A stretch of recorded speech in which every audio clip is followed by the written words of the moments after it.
Assalamualaikum warahmatullahi wabarakatuh. Perkenalkan, nama saya Iqmal Habibah, NPM 21122211100, mahasiswa dari Universitas Sangga Buana.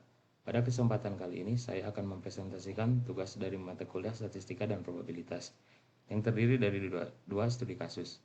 Kedua studi kasus ini dikerjakan menggunakan perangkat lunak SPSS dan Microsoft Excel, dan sangat erat kaitannya dengan penerapan ilmu statistik dalam bidang teknik sipil dan transportasi. Studi kasus yang pertama, seorang insinyur transportasi mencatat waktu tempuh dalam menit dari 20 kendaraan yang melintas Jalan Ahmad Yani saat jam sibuk. Berikut data waktu tempuh dalam satuan menit 20 kendaraan tersebut. Olah data di atas menggunakan Excel atau SPSS. Di sini kita akan menggunakan software SPSS. Tugas yang pertama, hitung nilai rata-rata atau mean. Kedua, tentukan nilai tengah atau median. Ketiga, tentukan modus dari data. Keempat, hitung range dari data. Kelima, hitung variance. Keenam, hitung simpangan baku atau standar deviasi. Dan ketujuh, jelaskan bentuk sebaran data secara singkat. Nah, di sini kita telah memasuki menu utama dari software SPSS. Setelah memasuki menu ini, kita masuk dulu ke variable view.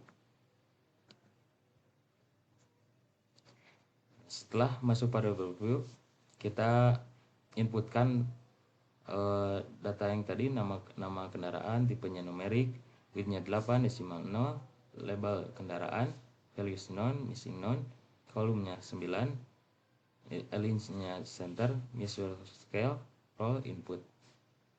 Setelah data ini diinput, kita kembali lagi ke data view. Lalu kita masukkan waktu tempuh data kendaraan yang tadi. Sini kita telah memasukkan 20 data waktu tempuh kendaraan yang tadi. Lalu lanjut, kita pilih menu Analyze, Descriptive Statistik, lalu pilih Frequency. Setelah masuk ke frekuensi yang tadi, kita inputkan data yang di sini, tekan tombol tengah ini, lalu masuk ke variable S. Nah, setelah masuk ke variable S, kita tekan statistik. Nah, setelah masuk ke frekuensi statistik, kita lalu centang data yang kita cari. Yang kita cari kan tadi mean, median, modus, standar deviasi, variance, dan range. Setelah semuanya ini ditandai, kita klik continue, lalu OK. Setelah itu akan langsung muncul data statistik yang kita cari. Di sini mean-nya 32,70, mediannya 33, modusnya 33, standar deviasinya 2,430, variansnya 5,905, range-nya 9.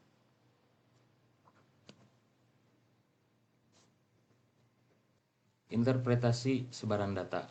Nilai mean, median, dan modus yaitu 32,7, 33, sama 33. Data ini menunjukkan bahwa data berdistribusi mendekati simetris atau normal. Tidak ada pencilan ekstrim yang menarik mean terlalu jauh. Kedua frekuensi nilai paling tinggi berada di sekitar tengah. Nilai 33 paling sering muncul.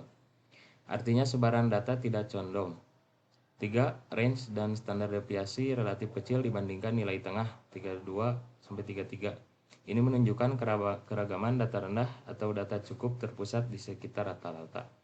Kesimpulan singkat, sebaran data berbentuk simetris atau mendekati normal dengan konsentrasi data di sekitar nilai 33 dan tidak terdapat penyimpangan ekstrim. Artinya waktu tempuh kendaraan waktu konsisten di kisaran tersebut. Selanjutnya, kita akan mengerjakan studi kasus yang kedua. Studi kasus yang kedua, ini ada data hubungan jumlah semen dan kekuatan tekan beton. Ini data sampel uji beton. Tugasnya di sini kita akan menggunakan Microsoft Excel. Tugas yang pertama, gambarkan scatter plot hubungan antara jumlah semen dan kekuatan tekan. Kedua, hitung koefisien korelasi Pearson. atau R. Yang ketiga, tentukan persamaan regresi linear Y sama dengan B0 plus B1 X. Yang keempat, interpretasikan nilai slope dan intercept. Kelima, jelaskan apakah hubungan ini signifikan dan coach statistik. Nah, di sini kita telah masuki menu utama Excel. Langkah yang pertama, kita masukkan dulu data semen dan kekuatan tekan yang tadi. Setelah data tersebut diinputkan di sini,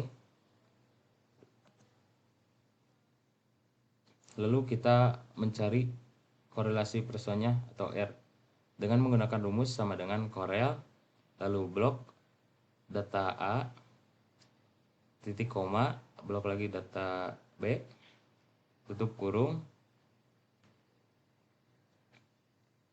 Setelah korelasi persennya muncul, lalu kita mencari nilai B1 atau slope dengan rumus sama dengan slope, lalu buka kurung, masukkan yang B, titik koma, lalu data yang A, tutup kurung, lalu enter. Nah, di sini nilai B1-nya 0,08 sekian. Lalu kita mencari nilai B0-nya atau intercept dengan rumus sama dengan intercept, buka kurung, blok lagi data B-nya, kekuatan tekan, titik koma, lalu blok data semennya, kemudian tutup kurung, enter. Nah, di sini nilai interceptnya min 1,745 sekian. Persamaan regresinya Y sama dengan B0 plus B1 kali X. Nah, di sini ya sama dengan B0-nya min 1,74 plus B1-nya 0,83 kali X. Nah, lalu di sini kita masukkan prediksi Y-nya dengan rumus sama dengan B0 ini, lalu kunci menggunakan F4 plus B1 yang ini 0,083, lalu kunci lagi menggunakan F4 kalikan X nya di sini menggunakan data semen yang data sini. Setelah rumus tersebut diketik lalu kita enter. Nah, setelah muncul datanya, kita drag sampai bawah sini lalu menghasilkan data yang ini.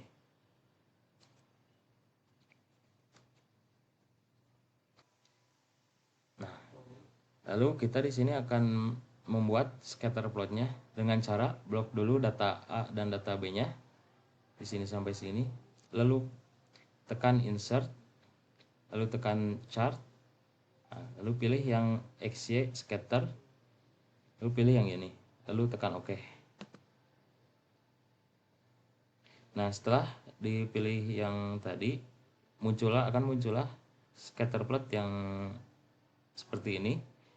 Lalu kita masuk add chart element, trend line, lalu pilih linear. Nah, di sini juga chart elemennya kita centang yang axis title, chart title, dan grid lines. Setelah chart elemennya juga dipilih, nah selanjutnya kita akan mengedit scatter plotnya biar kelihatan rapih dan juga jelas. Pertama kita klik 2 kali scatter plotnya, lalu akan muncul menu seperti ini. Lalu pilih horizontal value axis. Nah, di sini kita pilih bounce minimumnya di angka 270 karena datanya tadi yang paling kecil 280, kita pilih 270. Bound maksimumnya di 360 karena paling besar juga tadi datanya 360 data semennya. Next. Nah, setelah itu kita edit juga yang vertical value axisnya dengan bounce minimumnya 21 dan bounce maksimumnya 28. Setelah itu kita edit juga series trend line-nya Lalu kita pilih yang gambar ini, lalu centang display equation on chart dan display R square value on chart. Setelah dicentang yang tadi, maka akan muncul data seperti ini. Y sama dengan min 1,74 plus 0,83 X. Berarti sama persamaan regresinya. Y sama dengan B0 plus B1 X. Di sini nilai R2-nya juga sama dengan 0,9808. Apakah hubungan ini signifikan dan kuat secara statistik? Nilai korelasi Pearson R sama dengan 0,99903. Nilai ini sangat dekat dengan 1, menunjukkan hubungan yang sangat kuat dan positif antara jumlah semen dan kekuatan tekan. Artinya, semakin banyak semen yang digunakan, semakin tinggi kekuatan tekan beton secara konsisten. Koefisien determinasi nilai R2-nya sama dengan 0,9808. Artinya sekitar 98,08% variasi dalam kekuatan tekan beton dapat dijelaskan oleh jumlah semen. Hanya 1,92% sisanya dipengaruhi oleh faktor lain, misalnya air, agregat, metode pencampuran, dan lain-lain. Kesimpulan singkat, hubungan antara jumlah semen dan kekuatan tekan beton adalah sangat kuat, linear, dan signifikan secara statistik. Kenaikan jumlah semen sangat berpengaruh terhadap peningkatan kekuatan tekan beton.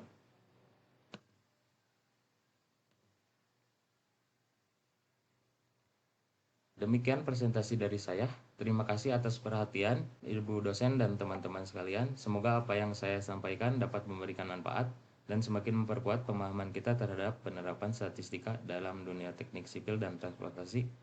Wassalamualaikum warahmatullahi wabarakatuh.